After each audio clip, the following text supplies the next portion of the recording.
Welcome to Online Learning with me, Ma'am Jen, and this is a video on our lecture series in General Physics.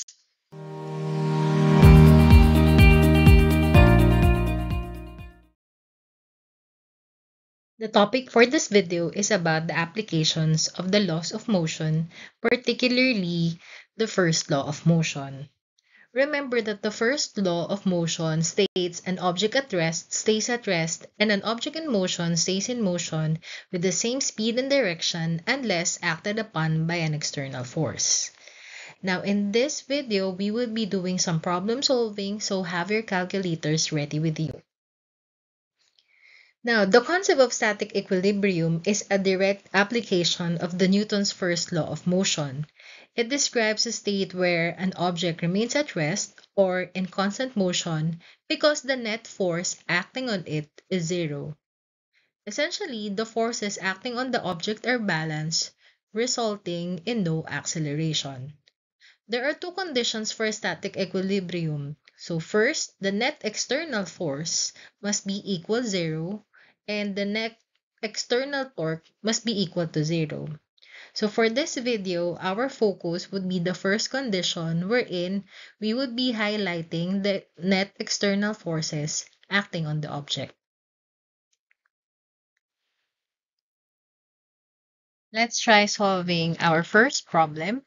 What is the normal force acting on the 1.5 kilogram book resting on the table? Remember, your normal force is a contact force exerted by a surface on an object, and it is always acting perpendicular to the surface. It is the force that prevents objects from passing through each other. The first thing that we need to do is to draw our free body diagram.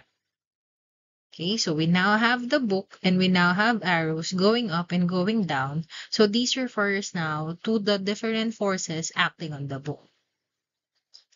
Since the book is at rest, the sum of all forces should be zero. So we can say that the normal force plus weight is equal to zero. Now we should solve the downward force first, which is the gravitational force. To solve for this, we are going to use the formula W, or weight, is equal to mass multiplied to gravity.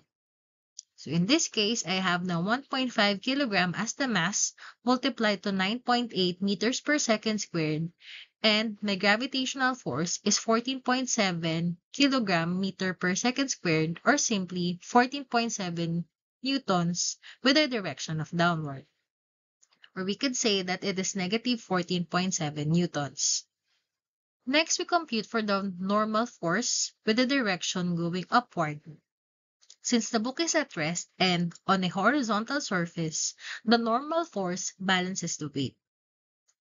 Now we can say that your normal force plus the gravitational force is equal to zero, and technically, the normal force would have the same magnitude with the gravitational force, but they have opposite directions.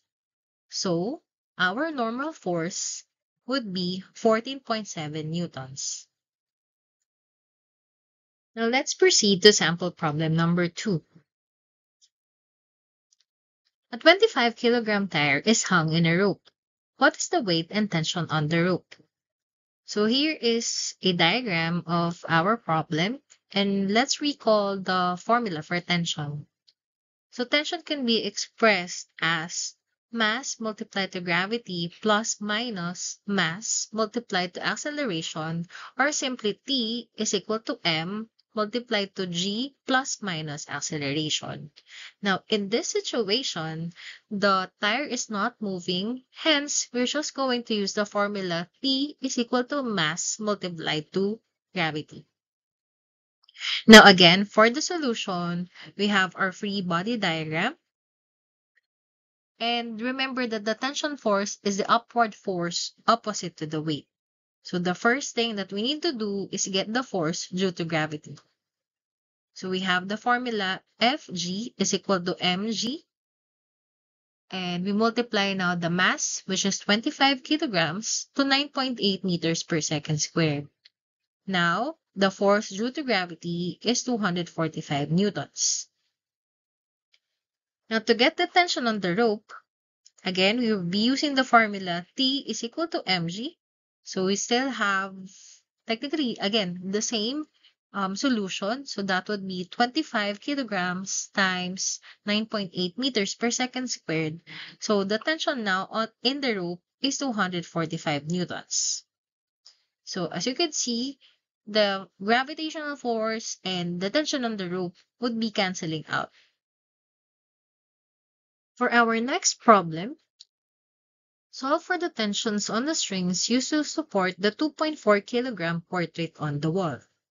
Now, how do we solve tension if there are two strings supporting an object which both form an angle? Let's all solve this in the next video. Do you have any questions? Feel free to place them in our comment box. That's all for this video.